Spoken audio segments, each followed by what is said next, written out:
Hey guys, Earl here, and this is a lesson passed down from my mentor to me and now from me to you. And what this is about is it's where do you find the balance in the company to make the most amount of profit? Where's the most profitability found? And so what I'm going to do is write on this iPad here, this is going to be product. That says product. This is service. And this is relationship. Okay, so product, service, and relationship. And what I'm going to do is I'm going to cut it up into three levels. So we've got good, we've got better, and then we've got best. And we're going to cut across like so, and cut across like so.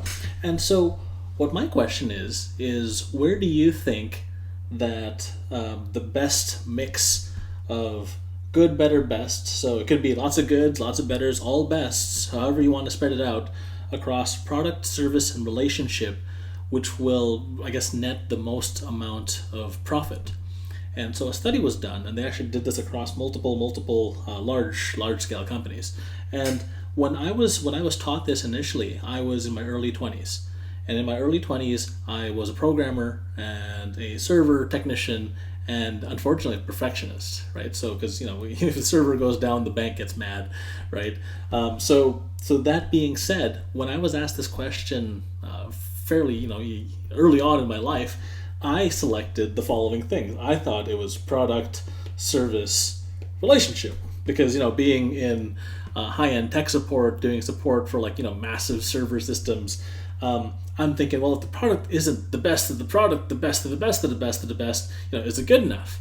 And then I thought about, the service. Well, I was in elite level technical support, so I was thinking, well, I'm so used to giving bend over backwards service because these customers are paying a ton. And then the relationship, of course, if you don't like them and they don't like you, ain't no one going to be doing business. And what I found out was it's because due to my perfectionist tendencies, it actually is bad, right? It actually doesn't make as much money when you look at specific things, and there's weird psychological pieces in behind this that I want to talk about. So the correct answer. So actually pause this video and take a look at this and take your own guess as to where things should be. Right, so just pause it, take your own guess, make your own grid, figure that out, and then give me, think about your reasons behind it. How come it should be placed there and why and whatnot. So, but anyway, so what I'm gonna do, you can pause it and then unpause it to continue. So pause now if you want to pause, and then we'll be back. All right. So hopefully you paused, and now we're back. What we're gonna do is I'm gonna erase these answers here. Whoops. Let's see. The eraser only likes working once. So there we go. We've erased them, and I'm going to go grab the pen once again.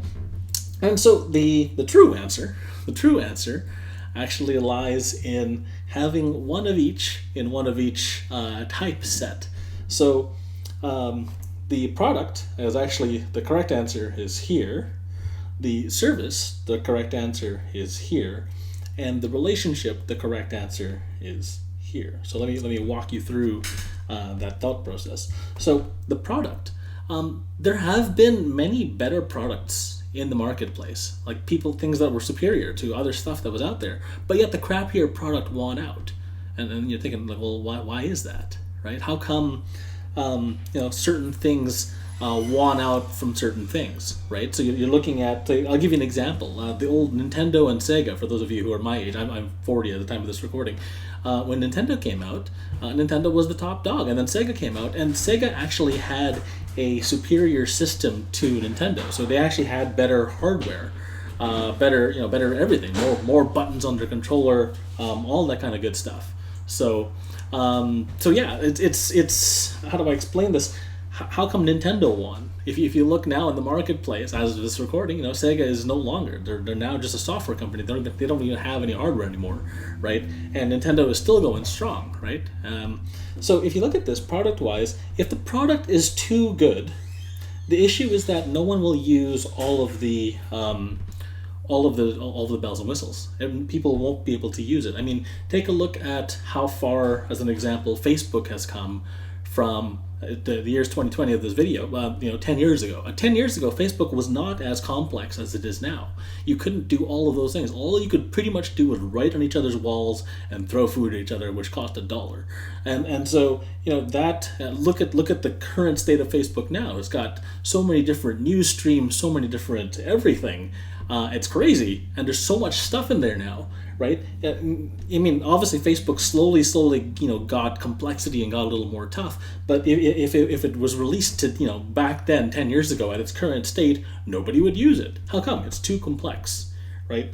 So simple products in the beginning, and then slowly adding complexity as life goes along, right? So as you add features, you slowly introduce them into the market space so that people get used to it, right?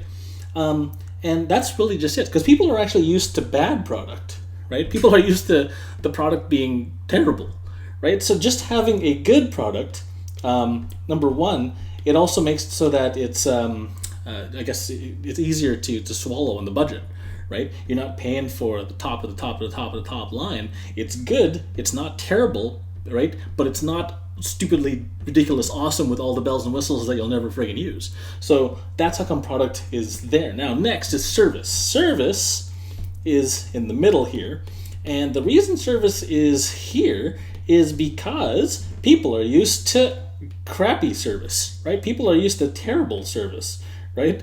If they're used to terrible service, just good isn't good enough. It's not going to cut it. It's not going to make them be happy enough to make the switch to move over. Now, you also can't have service too damn high. So, because if service is too high, what happens is, because service is a cost center, right? So coming from a tech support seat, moving into a business person seat, like a C-level COO, CEO, CMO type role, I'm looking at service now. And service, although it is an important function, and obviously you need to have service in your business, otherwise people don't want to do business with you. It can't be white glove all the time, because not everyone's willing to pay for that, and because it's a cost center, you do want to maximize profitability. At the very beginning, I said that this is for maximizing profitability. So that's important to have service good. As in great, two check marks versus just one check mark, because everyone's so used to garbage. But it can't be so much that it costs you too much money to deliver and too much money to upkeep it either, right? So it's got to be great, but it can't be terrible, right? But it can't be stupid awesome either, right? Because then it costs too much to continually do that. I'm not saying don't give good service, just don't bend over backwards every single frigging time, because it's unsustainable, right? And this is coming from the guy who told you to read these books on customer service, right? Raving fans and whatnot. Now, relationship is up here in the top right-hand corner, because relationship is key in everything. Truly, relationship is everything. They who have the relationship with the customer keeps the customer, right? You've all heard the stories where someone's servicing a client, they get fed up with their boss, they leave, and the client hunts them down and tries to do business with them with their new business.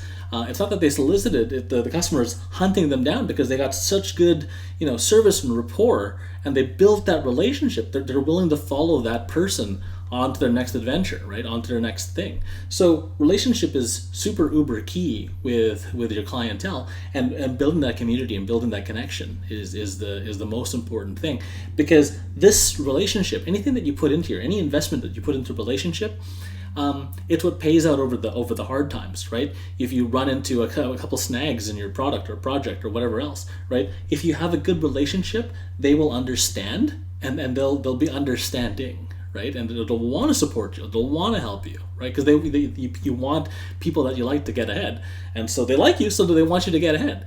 And same thing, vice versa, right? They feel like they're being taken care of, right? Even if the service isn't super white glove top notch, it almost feels like it's super white glove top notch without spending all the big bucks, and you're still getting that level of service, or they feel like they're getting that level of service because of the level of relationship. So the right answer, product, service, relationship, this has been kind of checked against all of the major companies in the world, and people who follow this kind of staircase methodology here, where the product doesn't necessarily have to be the best of the best of the best, right? There were some, I guess it's talks, where people who had a worse product ended up buying out the company with the better product, right? But because they had that relationship with the clientele, the clients were willing to help them. The clients were willing to look the other way, where it's like, okay, well, your product isn't as good. And then they'd buy something even better than theirs, present it to the clients, and then the clients would go ecstatic, right? Like, oh my God, this is so much better than it was before. But that's the thing, right? Like, they don't have to necessarily start with the best of the best of the best product. You just need something good and functional and simple so that people can digest what it's about and what it's for and how to use it. And then you slowly add complexities as time goes by. As the relationship goes up, you can add complexities to the product, because now they're going, okay, cool, well, now we understand you, we know we like you, we trust you. Where do we go from there? And that's product service relationship. And this is how come it's super important to build a relationship with your clientele, no matter what industry, service, product that you're in. Thanks for watching. Bye for now.